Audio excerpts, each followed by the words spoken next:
안녕하세요. 이한희 목사입니다.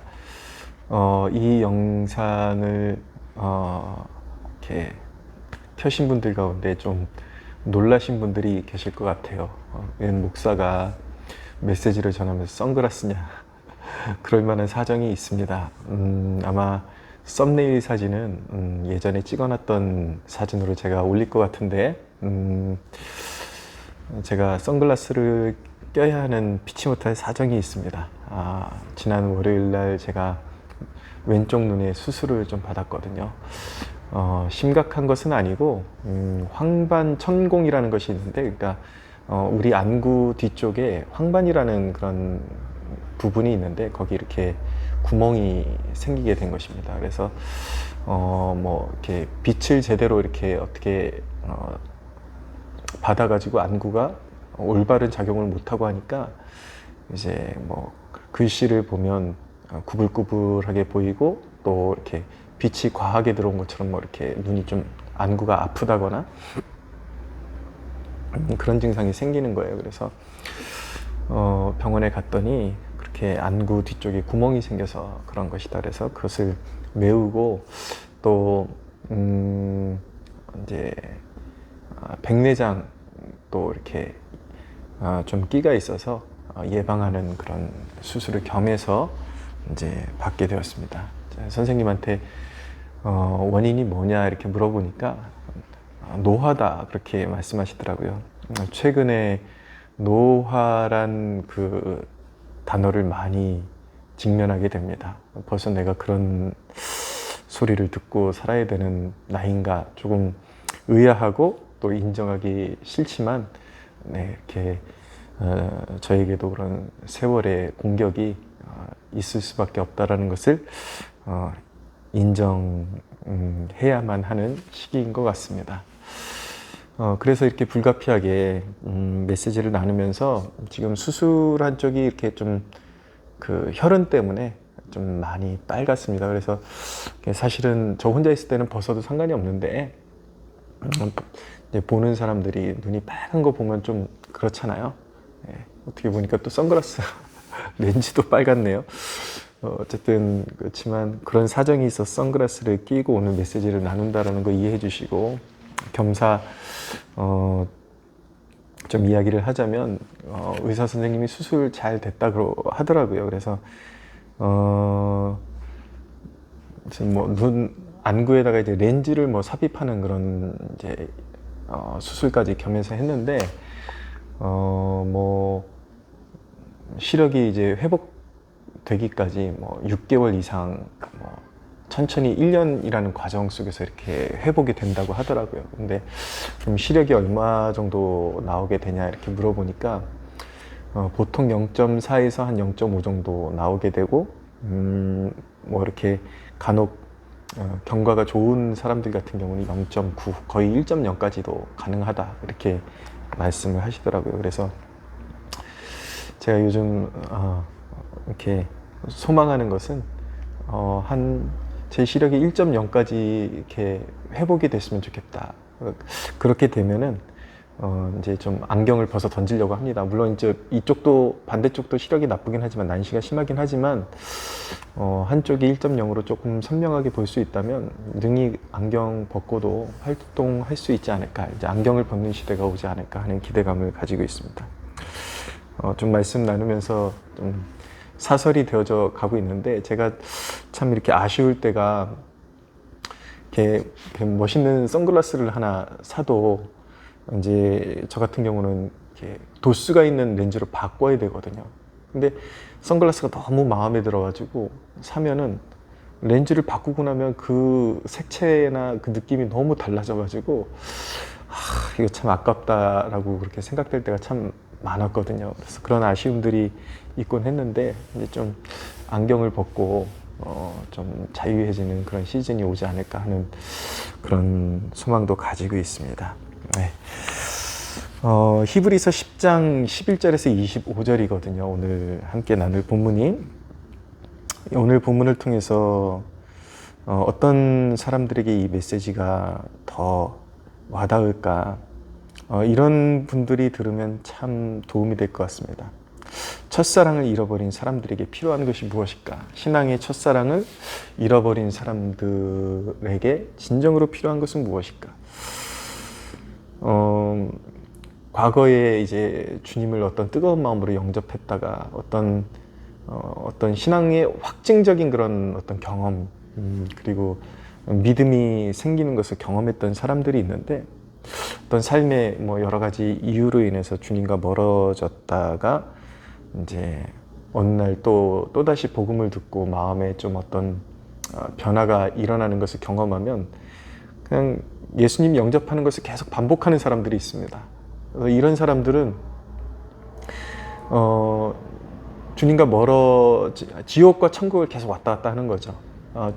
하나님과 좀 멀어진 것 같았을 때는 지옥으로 떨어지는 인생이 된 것이고, 이제 복음을 듣고 다시 각성이 일어나면 다시 예수님을 영접해서 이제 영접하는 그 순간에는 내가 이제 천국 백성이 됐구나 라고 믿었다가 또 멀어졌다가, 그랬다가 이제 또 신앙으로 또 회개하면은 또 주님을 다시 영접하고, 이런 일들을 이제 반복하는 경우들을 보게 됩니다. 농담이 아니라 어떤 집회에 갈 때마다 예수님 영접할 사람 일어나라 그러면 그때마다 일어나는 사람들이 있죠. 물론 뭐 자기의 신앙을 새롭게 하기 위한 결단으로 일어서는 경우도 있겠지만, 그 중에는 상당수는 복음에 대해서 의외로 잘 모르기 때문에 그런 일들을 자꾸 이렇게 반복하는 것입니다. 그러나 구원이라는 것은요, 그런 것이 아닙니다. 오늘 히브리서 10장 14절에 보면 그가 거룩하게 된 자들을 한 번의 제사로 영원히 온전하게 하셨느니라. 다시 한번 들어보십시오. 그가 거룩하게 된 자들을, 여기서 거룩하게 된 자들이 누굽니까? 바로 예수님을 진심으로 영접한 자들이죠. 보혈로 씻김을 받은 자들, 성령의 인치심을 받은 자들, 그 거룩하게 된 자들을 한 번의 제사로, 그리스도의 희생 제사로 말미암아 영원히 온전하게 하셨느니라. 여러분, 언젠가 어떤 누군가가 주님을 정말 마음을 다해서 영접했다면, 진심을 담아서 영접했다면, 그의 이름이 하나님의 기억 속에서 지워지는 것이 아니라 그의 이름이 하나님의 손안에 간직되어 있는 것입니다. 그가 누구이든지 간에, 지금 어떤 상황에 있든지 간에 주님과 멀어져 있는 상황에 있다 할지라도, 그가 언젠가 정말 가슴 깊이 간직할 만한 그런 어떤 체험 가운데 주님을 진심으로 구세주로 영접한 그날이 있었다면, 그의 이름은 하나님으로부터 지워진 것이 아니라 오히려 그 자신의 기억으로부터 하나님이 멀어졌던 것이고, 자신이 하나님을 잠시 놓아버렸던 것이지, 하나님은 그 영혼을 한순간도 놓아보신 적이 없다라는 것입니다. 하나님의 기억에서 잊어보신 적이 없다라는 것이죠. 감격이 있는 대목가 아닙니까, 여러분? 그런데 여러분, 그의 이름이 하나님의 손바닥에 새겨져 있고 하나님의 마음에 심겨져 있다 할지라도 주님과 멀어져 있는 그 상태가 결코 좋은 것이라고 말할 수는 없는 것입니다. 왜냐하면 그가 주님과 멀어져 있을 때는 여러 가지 영적인 질병들이 발병할 수밖에 없습니다. 영적인 외로움, 곤고함, 분명히 쓸 수 있는 그런 아주 성능이 좋은 기계임에도 불구하고 쓰지 않고 방치되어 있는 그 자체만으로도 어떤 회로가 나가버리기도 하고 녹슬어버리거나 어떤 기능이 상실되어 버리는 그런 일들이 있죠. 그의 삶 가운데 영적인 기쁨이 없고, 그리고 여러 가지 영적인 질병들이 유발되는 이유가 바로 주님과 멀어져 있기 때문에, 관계가 원활하지 않기 때문에 그런 일들이 일어나게 되는 것입니다. 그래서 여러분, 그냥 혼자 뚝하니 떨어져 있으면서, 신앙으로부터 멀어져 있으면서 그냥 막연히 괜찮겠지라고 그렇게 생각하면 안 되는 것입니다. 그 상태는 굉장히 심각한 영적인 질병을 유발할 수가 있습니다. 방심하면 여러분들의 그런 소중한 인생들을 다 허무한 나날들로 소진해 버릴 수도 있습니다. 그렇게 되기 전에 빨리 조치를 취해야 되는 것이죠. 무언가 액션을 취해야 되는 거예요. 그래서 주님을 이전에 모셨지만 지금은 멀어져 있는 사람이 해야 할 일은 무엇인가? 두 가지로 오늘 히브리서 본문이 처방을 주고 있는데, 첫째는 온전한 믿음으로 하나님께 나아가는 것입니다. 21절을 읽어드릴게요. 또 하나님의 집 다스리는 큰 제사장이 계시며 우리가 마음의 뿌림을 받아, 그의 피의 뿌림을 받아 악한 양심으로부터 벗어나고 몸은 맑은 물로 씻음을 받았으니. 자, 주님을 영접한 사람의 그런 포지션, 그리고 그의 그런 어떤 존재는 어떤 상태에 있는가? 사실은 그리스도의 피로 씻음을 받아, 피뿌림을 받아서 악한 양심으로부터 벗어나고 몸은 맑은 물로 씻음을 받았다. 그러니까 하나님의 영광을 위해서 구별되었다라는 것을 지금 말씀하고 있는 것입니다. 그런데 그 존재론적으로는 이미 씻음을 받은 자인데, 현실적인 그런 삶에서 주님과 멀어짐으로 말미암아 거기에 때가 끼고 관계에 깊은 골을 가지고 있는 사람들이 있는데, 그 사람들에게 오늘 주시는 메시지입니다. 자, 악한 양심으로부터 벗어나고 몸은 맑은 물로 씻음을 받았으니 참 마음과 온전한 믿음으로 하나님께 나아가자. 참 마음과 온전한 믿음으로 하나님께 나아가자. 그래서 이전에 어떤 주님을 영접했다가 지금 멀어져 있는 첫사랑을 잃어버리고 영적인 곤고함 가운데 있는 그런 사람들은 언젠가 과거의 어느 순간에 어느 시점에 주님이 당신을 구별하신 거예요. 피를 뿌려서 나의 자녀다, 나의 소유다, 이렇게 구별하신 건데, 당신이 믿음 없이 그렇게 행동하고 떨어져 나가 있는 순간 하나님과의 골은 깊어져 있는 것이고, 거기에서 영적인 질병들이 유발된 것입니다. 그것을 회복하기 위해서는 주님께서 당신을 구별하셨다는 그 믿음을 가지고 참 마음과 온전한 믿음으로 하나님께로 나아가야 하는 것입니다. 삶의 방향을 돌이켜야 하는 것이죠. 이제 더 이상 하나님의 근심거리가 되지 않겠다는 선한 믿음으로, 선한 마음으로 마음을 바로잡아야 하는 것입니다. 하나님을, 다시 마음을 하나님께로 향하고 나를 위해서 죽으시고 부활하신 그분을 바라보며 살겠다라는 여러분들의 그런 영적인 시선을 올바른 곳으로 다시 향할 수가 있어야 하는 것입니다. 그것이 주님과 멀어졌던 사람들이 회복을 위해서 해야 될 첫 번째 관문인 것입니다. 그럼 두 번째 해야 할 일은 무엇인가? 믿음의 공동체 안으로 들어가야 합니다. 24절에 보니까 서로 돌아보아 사랑과 선행을 격려하며 모이기를 패하는 어떤 사람들의 습관과 같이 하지 말고 오직 권하여 그날이 가까움을 볼수록 더욱 그리하자.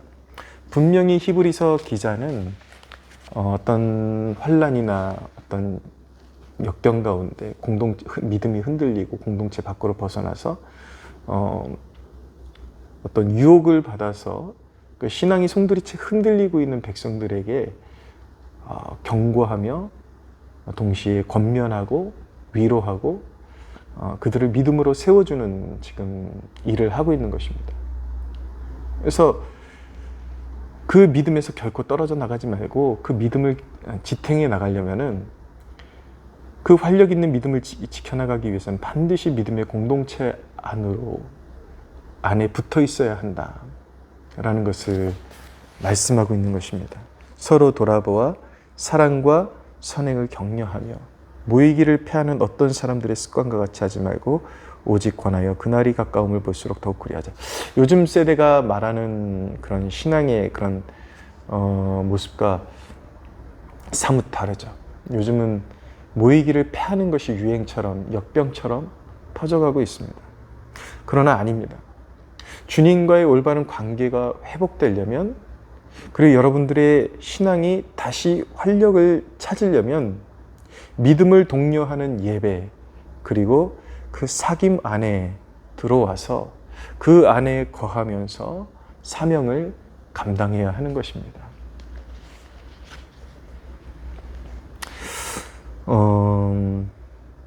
여러분, 이 본문을 묵상하면서 이런 도전을 받습니다. 그 방황하는 영혼이 여러분들 자신일 수도 있고, 그리고 여러분들이 지금 떠올려야 할 누군가일 수도 있습니다.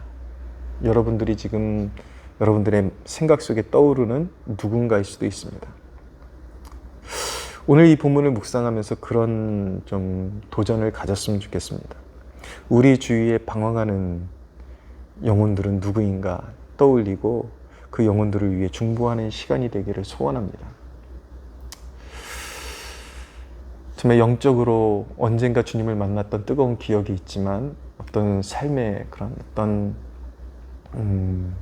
환경과 어떤 피치 못할 여건 때문에 지금 주님의 그런 몸된 교회를 떠나서 영적으로 방황하고 열매 맺지 못하고 신앙의 기쁨을 누리지 못하는 누군가가 있다면 그들을 위해서 중보하는 시간을 가졌으면 좋겠습니다.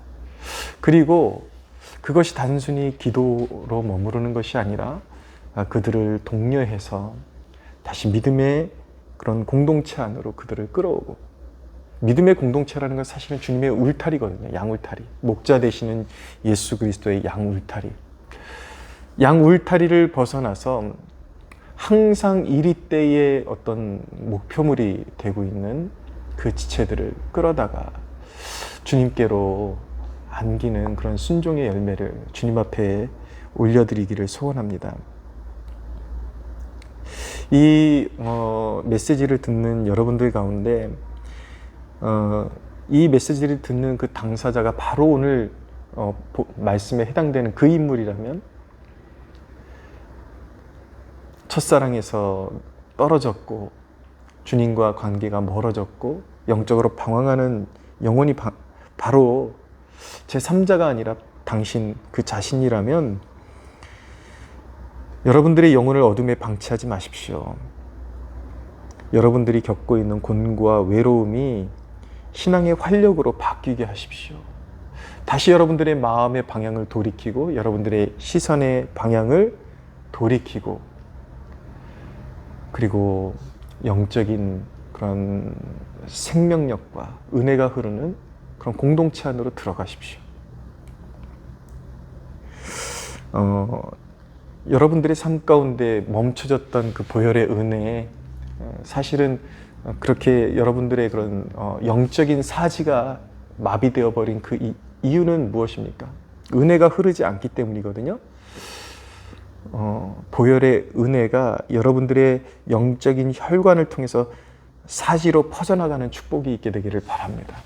룻기를 읽을 때마다 항상 그런 도전과 은혜가 있습니다.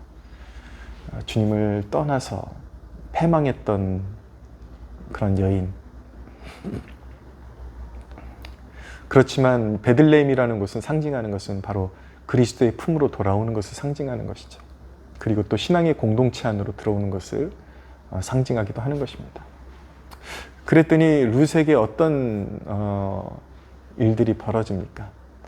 하나님의 은혜의 역사가 그의 그런 영적인 그 막혔던 혈관들이 이렇게 열리기 시작하면서 하나님의 은혜의 강물이 그의 삶 가운데 흐르기 시작하죠.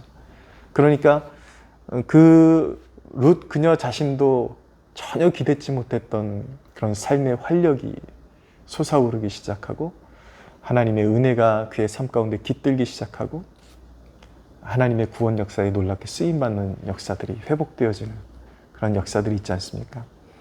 여러분들의 삶 가운데 그런 회복의 역사가 있어지기를 주님의 이름으로 축복합니다.